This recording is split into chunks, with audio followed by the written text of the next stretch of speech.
Ukraine has currently turned Russia's Black Sea Fleet into a kind of budget abyss. The Kremlin is forced to invest heavily in it, but the ship's capabilities are limited to launching missile strikes. Ukrainian Navy spokesman Dmitry Pletenchuk stated this during a telethon. According to him, the Russian Black Sea Fleet has 8 cruise missile carriers. The missile carriers aren't very active right now. Furthermore, not a single unit is currently at sea. Therefore, their functionality is quite limited. Ukraine has turned the Black Sea Fleet into a budget drain for which the Russian Federation is forced to spend large sums of money, the military officer emphasized. He noted that the only active component remains aviation, which is also part of the Russian Black Sea Fleet. This doesn't mean launch vehicles can be written off. Of course, they can go out and use missiles, but as you can see, for various reasons, there's not much activity on their part right now, the spokesman said. As Pletenchuk added, the enemy is always looking for ways to counter the Ukrainian armed forces, which in turn are looking their own way to influence the enemy. Currently, the defense forces primarily use naval drones and missiles to control the Black Sea waters. The aggressor, accordingly, is trying to defend itself against them.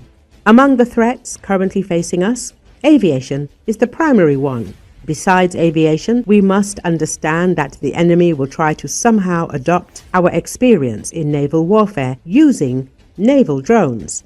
We, in turn, must respond to all these challenges, Pletenchuk stated.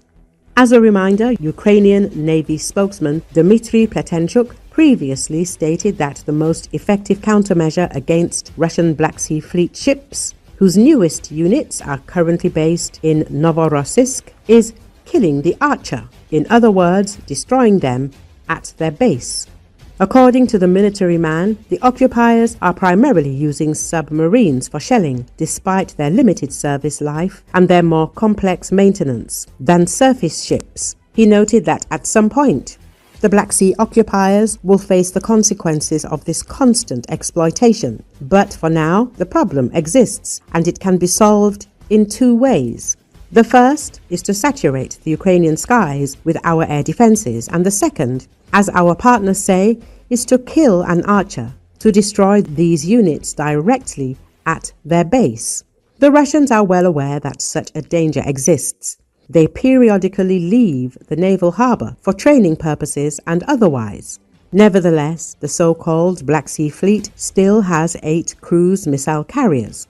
The speaker admitted, as he added, although the effectiveness of the calibers is not as high as at the beginning of Russia's full-scale invasion of Ukraine, they can periodically harass people.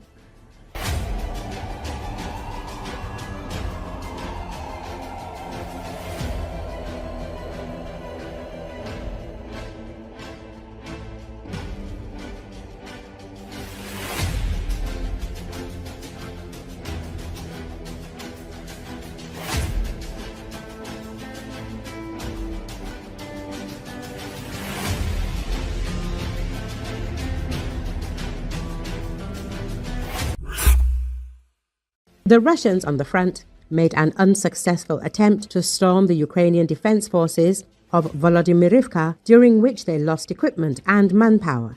The HIMARS missile system helped to eliminate the occupants. This was reported by the 33 OMBR in Facebook. The brigade said that 5 enemy armored vehicles rolled out from the direction of Novotoretsk and tried to break through the defense of Volodymyrivka. Although this time the weather conditions on which the occupants apparently relied so much did not play in their favor. As many as 3 vehicles got stuck in the swamp, so that the paratroopers climbed out right into the water, the press service of the 33rd Omber said. While this was happening, the artillery covered the accumulations of the enemy's manpower, including with the help of HIMARS. The abandoned equipment was finished off by FPV and heavy bombers. The remaining units were taken over by adjacent units, the defenders added. The Russians lost 1 armored personnel carrier, a motorcycle, and 4 soldiers as a result of the failed attempt to break through the defense of Volodymyrivka. 3 more occupants were wounded. State Border Guard Service of Ukraine also reported that the soldiers of the Phoenix Unmanned Aerial Systems Border Unit, in coordinated cooperation with neighboring units, repelled a mechanized assault near Volodymyrivka in Donetsk region and destroyed about 50 invaders along with 14 units of armored vehicles. Taking advantage of the bad weather, the enemy carried out a massive assault in the Volodymyrivka area in Donetsk. Shielding themselves behind heavy rain, the Russians hoped to push deeper into Ukrainian territory. For this, they deployed about 15 units of heavy armored vehicles.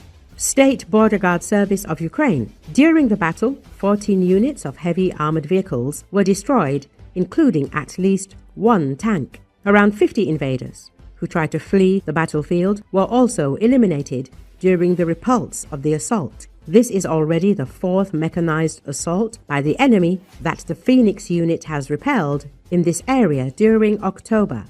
As of October the 26th, 2025, Ukrainian troops had liberated 185.6 square kilometers of territory in Pokrovsk district in Donetsk region and cleared 243.8 square kilometers. The events confirmed the border guards' high level of readiness to defend key directions and their ability to respond quickly to the enemy's aggression.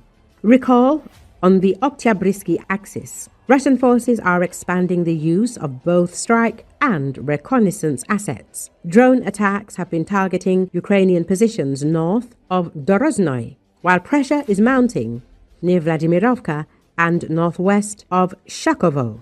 Recently, Ukrainian defense forces liberated Volodymyrivka village in Donetsk region from the Russians and pushed the occupiers out of a number of other settlements. Deep State Analytical Project decimated information about this. The Ukrainian defense forces cleared Vladimirovka, pushed the enemy back near Razino, Zolotoy, Kolodesia, and Novotoretsk. The report states,